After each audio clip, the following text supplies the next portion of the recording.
Here's how you know NFL football is only 49 days away.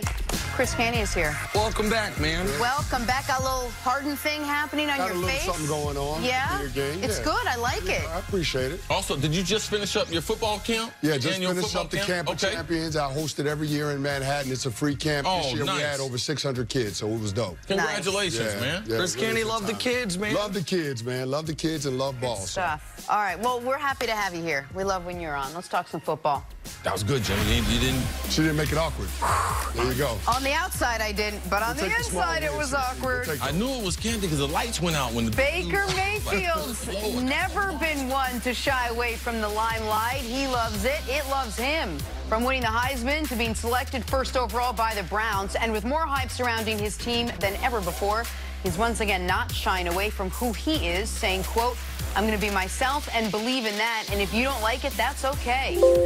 Canty, what do you expect? Cal heard. That's what he said. Yeah, exactly. That's what he said. He got smoke for everybody. Something for him. What are we expecting from Baker Mayfield as he gets ready for year 2? Well, I think we can expect a similar season from Baker Mayfield that we've seen from some of his contemporaries, that being Jared Goff and Carson Wentz. Both of those guys in year 2, double-digit wins for their team, over 60% completion percentage, and, of course, a 3-to-1 touchdown-interception ratio or better. So I think when you look at the skill positions that the Cleveland Browns have, I mean, Jarvis Landry, Odell Beckham Jr., Antonio Callaway, Nick Chubb, David Njoku. I mean, I think it's set for him to have that type of campaign.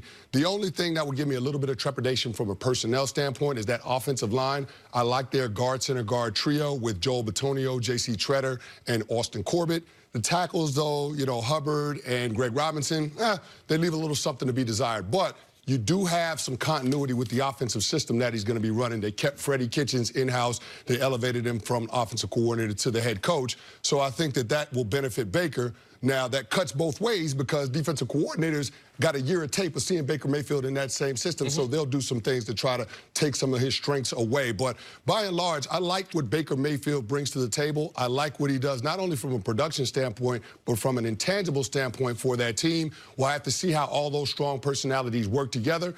But I think the stage is set for him to have a big season.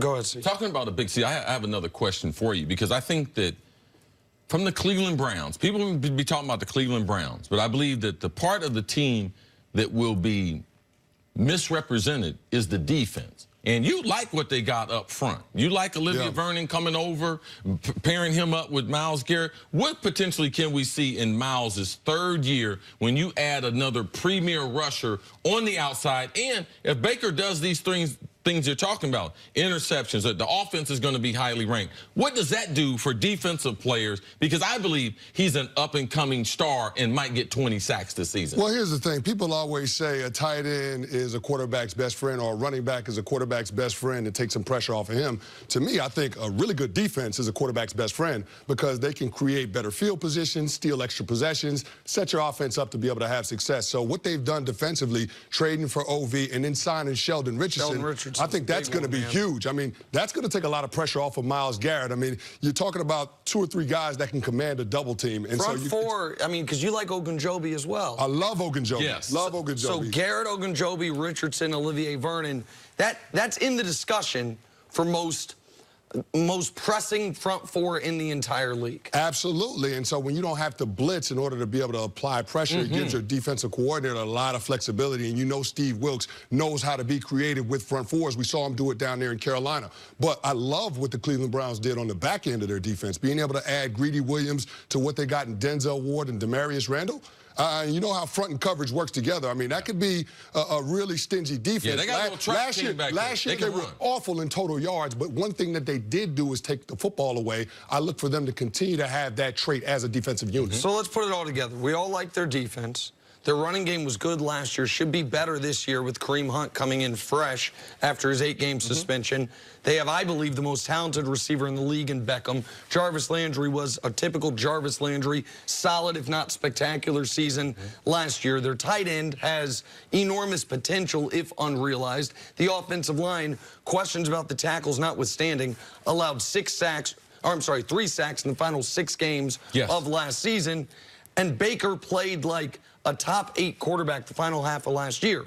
So what should that mean? That should mean the Browns are a playoff team, the favorites in their division. And I'll take it further back than just Goff and Wentz.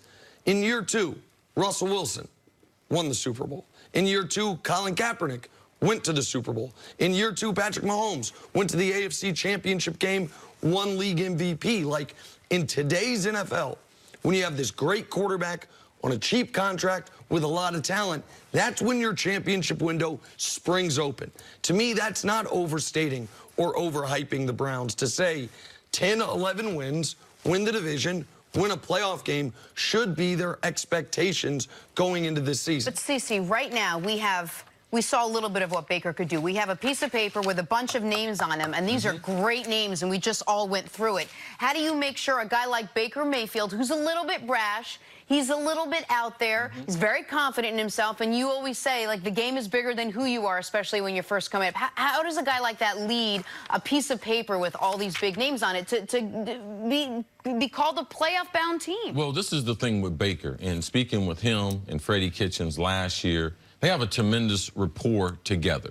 And I think Freddie and the rest of that staff there are going to let him know, you got a good defense. You got a good kicking game. You got a home field advantage. So they'll prioritize things that every game Baker doesn't have to save Cleveland. He's not drafted to save Cleveland every single play because of the talent around him. Baker took advantage of the talent around him at Oklahoma. Man, he spread the ball around. Now, the offensive line, it's important that he gets as comfortable in the pocket as he did in year number 1. You bring up a great point about the offensive line. They trade away right guard Kevin Zeitler. Now, does he hurt?